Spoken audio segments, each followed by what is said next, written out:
Scene script. Have you ever wondered how the food on your plate has evolved over centuries? How we have juicy, delicious tomatoes instead of their wild, tiny ancestors?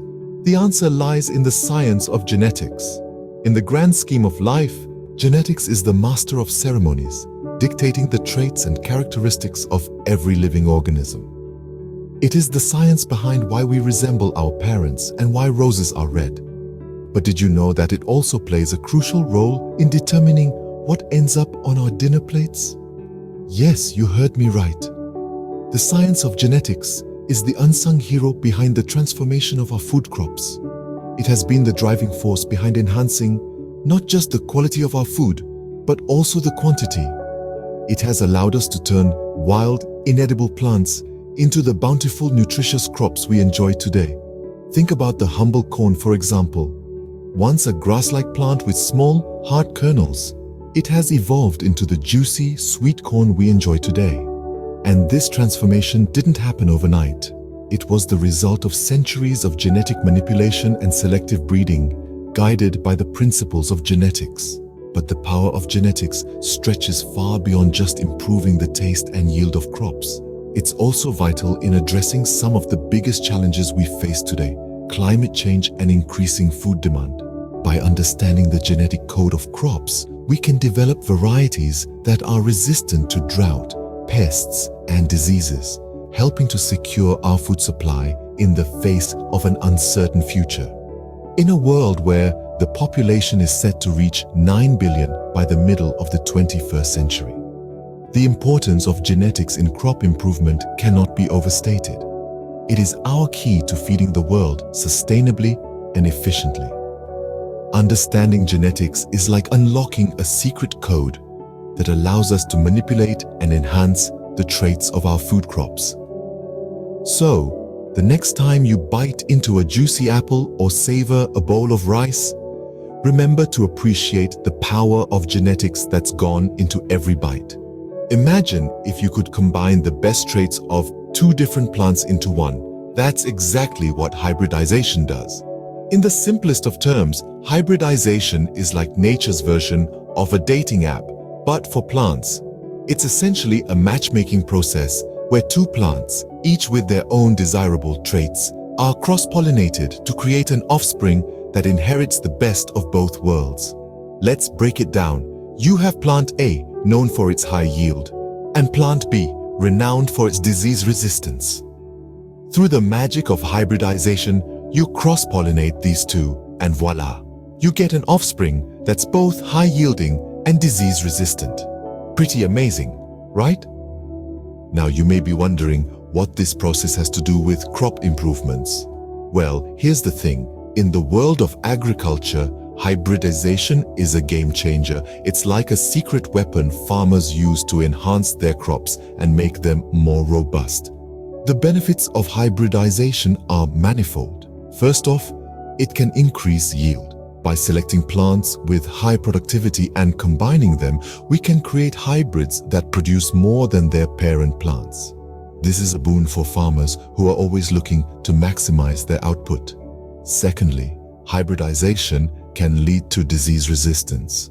If one parent plant has a natural resistance to a particular disease, the hybrid offspring can inherit this trait, making it less susceptible to that disease. This means less reliance on pesticides, which is a win for both the environment and the farmer's pocket.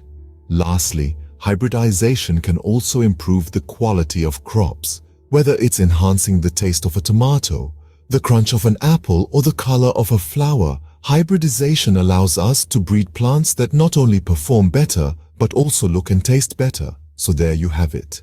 Hybridization is like the ultimate matchmaker of the plant world, bringing together the best traits to create something even better. What if we told you that some of your favorite foods, like ruby red grapefruits or sweet, juicy watermelons, are the result of mutations? Yes, indeed, the world of genetics is full of surprises. One of these surprises is mutation breeding, a method that has been shaping the foods we eat in remarkable ways. Mutation breeding, in essence, is a technique that involves inducing changes in the genetic material of plants. Think of it as a genetic makeover where the genes of a plant are altered to create new beneficial traits. This process is not as random as it sounds. Scientists use radiation or chemicals to induce these genetic changes and then select the plants with the best traits for further breeding. The role of mutation breeding in crop improvement is like that of a master artist, creating new varieties of crops that were previously unimaginable. For instance, we've seen the creation of new rice varieties that are more resistant to pests, or wheat varieties that can withstand harsh weather conditions. These are not just incremental improvements, but game changers that can help feed an ever-growing global population. Mutation breeding has also been a powerful tool in increasing crop yield. By tweaking the genes responsible for plant growth and development, scientists have been able to create supercharged versions of common crops. Imagine a field of corn that produces double the yield, or a tomato plant that grows twice as fast. That's the power of mutation breeding. But it's not just about bigger and faster. Mutation breeding also helps in creating crops that are more resistant to pests and diseases. This means less reliance on harmful pesticides and a more sustainable approach to farming. So, mutation breeding is like a surprise party for genes, where unexpected changes can lead to some pretty amazing results. It's an exciting field that continues to push the boundaries of what's possible in agriculture, helping to shape a future where food is abundant, sustainable, and delicious. Ever wondered why seedless watermelons exist? The answer lies in the intriguing process of polyploidy breeding. Let me break it down for you in simple terms. Polyploidy breeding, in essence, is a bit like adding extra layers to a cake. But instead of sponge and frosting, we're dealing with sets of chromosomes in plants. To make sense of this, let's start with the basics. Normally, plants have two sets of chromosomes, one from each parent. This is known as diploid. Now imagine if a plant could have more than two sets of chromosomes. That's where polyploidy breeding comes in, where we can have plants with 3, 4, or even more sets of chromosomes. We call these plants triploid, tetraploid, and so on. It's like a genetic upgrade, adding more complexity and diversity to the plant's genetic makeup. You might be wondering, what's the point of adding all these extra sets of chromosomes? Well, the benefits are numerous and quite remarkable. For starters, polyploidy breeding can result in plants producing larger fruit. So, if you've ever marveled at a particularly large apple or strawberry, chances are it's a result of polyploidy breeding. But there's more. Polyploidy breeding can also lead to seedlessness in fruits, which is why we have seedless watermelons and grapes. This is because the extra sets of chromosomes interfere with the normal process of seed formation, resulting in fruits without seeds. It's a pretty neat trick of nature, isn't it? However, it's not just about bigger fruits and no seeds. Polyploidy breeding can also increase a plant's resistance to diseases and pests and improve its ability to survive in different climates. It's a powerful tool in the world of plant breeding, helping us create new plant varieties that are better suited to our needs and preferences. So, the next time you bite into a juicy, seedless watermelon, remember this. Behind its existence is the marvel of polyploidy breeding, supercharging plants with extra sets of chromosomes for bigger and better traits. Polyploidy breeding is like a genetic upgrade, supercharging plants with extra sets of chromosomes for bigger and better traits. So, we've taken a whirlwind tour of the incredible world of crop genetics. We delved into the power of genetics in crop improvement, witnessing how this science has revolutionized our food production. We started our journey with the understanding of how genetics has become the backbone of crop improvement.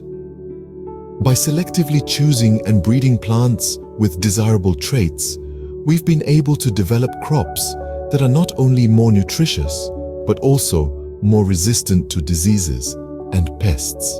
This has led to an increase in crop yields, ensuring food security for countless people around the globe. Then, we unraveled the mystery of hybridization, a process that involves crossbreeding two different species or varieties of plants.